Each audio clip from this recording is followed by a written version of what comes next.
আসসালামু আলাইকুম, ওয়েলকাম সবাইকে আয়েশাস কুকিং হাউজে। কি অবস্থা সবার, কেমন আছেন? তালের এই মৌসুমে আপনিও চাইলে ঝটপট এই পিঠাটা বানিয়ে নিতে পারেন। এতটাই সুন্দর আর এতটাই খেতে মজা, আপনি যদি এটা ট্রাই না করেন তাহলে বুঝতেই পারবেন না। আর এই সহজ পদ্ধতিতে যদি আপনি এই পিঠাটা বানিয়ে নিতে পারেন তাহলে আমি চ্যালেঞ্জ করে বলছি বাসার সবাই তো খুশি হবেই। আপনার নিজের কাছেও নিজেকে ভালো লাগবে। তো চলুন শুরু করা যাক। আর আমি এখানে এই পিঠাটা বানানোর জন্য 1.5 কাপ তালের এই যে রস নিয়ে নিয়েছি। আর তালের রসের সঙ্গে আমি নারকেল অ্যাড করে দিয়েছি আগে থেকেই। এখানে 1 কাপ আটা নিলাম, সঙ্গে 1 চা চামচ লবণ, 1/2 কাপ চিনি, 2 টেবিল চামচ গুঁড়ো দুধ।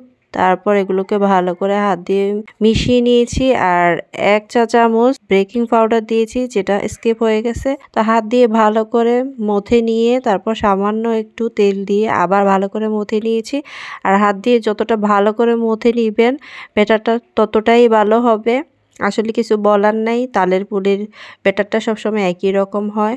তো আমি এখানে 3টে ছোট ছোট স্টিলের বাটি নিয়েছি। আপনি চাইলে কাপ কিংবা আরো বড় সাইজের বাটিও নিয়ে নিতে পারেন। তা আমি 2টা বাটি নিয়েছি, আমার কাছে ছিল। আমি তারপর টিস্যুর মধ্যে একটু তেল লাগিয়ে তেলটা ভালো করে বাটির মধ্যে ব্রাশ করে দিয়েছি। এখন আমি একটু একটু করে সবগুলো বাটিতে তাল দিয়ে দিব। আর তাল হাফ করে দিব, পুরো বাটি ফুল ফিল করে দিব না। আর বাটির উপরে আমি একটু উপর দিয়ে নারকেল দিয়ে সাজিয়ে দিচ্ছি। আর এটা খাওয়ার সময় যখন দাঁতে কামড় পড়বে তখন এতটাই মজা লাগবে, না খেলেই বুঝবেন না। তো উপরে গার্নিশের জন্য আমি কিশমিশ দিয়ে দিলাম।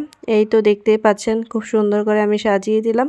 এখন পরবর্তী প্রসেসিংয়ের জন্য আমি একটা বড় হাঁড়ি নিয়ে নিলাম। হাঁড়িটা চুলার উপর দিয়ে টাওয়াল দিয়ে দিলাম, এর উপর পানি দিয়ে দিলাম একদম পুডিং বানানোর প্রসেসিংয়ে।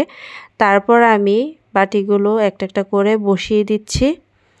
আর এগুলোর উপর একটা ঢাকনা দিয়ে দিব। ঢাকনাটা একটু উঁচু করে দিবেন যাতে কিনা এই যে পিঠাটা ফুলবে, ফুলার একটা জায়গা থাকে, ওইভাবে দিবেন। তো এর উপর আরেকটা ঢাকনা দিয়ে দিব। আর চুলার হিটটা একদম মিডিয়াম টু লো হিটে থাকবে।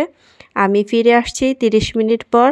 30 মিনিট পর দেখতেই পাচ্ছেন পিঠাগুলো কতটা সুন্দর হয়েছে, একদম ফুলে ফেটে গেছে, একদম গোলাপ ফুলের আকৃতি নিয়ে নিছে, এতটাই সুন্দর। তা আমি চেক করে দেখলাম যে মাশাআল্লাহ পিঠাগুলো সুন্দর হয়েছে, কাঠিতে কোনো লাগে নাই। আমি তো তুলে নিচ্ছি। তুলে নেওয়ার পরও আপনাদেরকে আমি দেখিয়ে দিলাম প্রথমেই কি সুন্দর করে পিঠাগুলো তুলে নেওয়া গেছে বাটি থেকে। তো ধন্যবাদ সবাইকে, সবাই ভালো থাকবেন, ভালো লাগলে শেয়ার করবেন।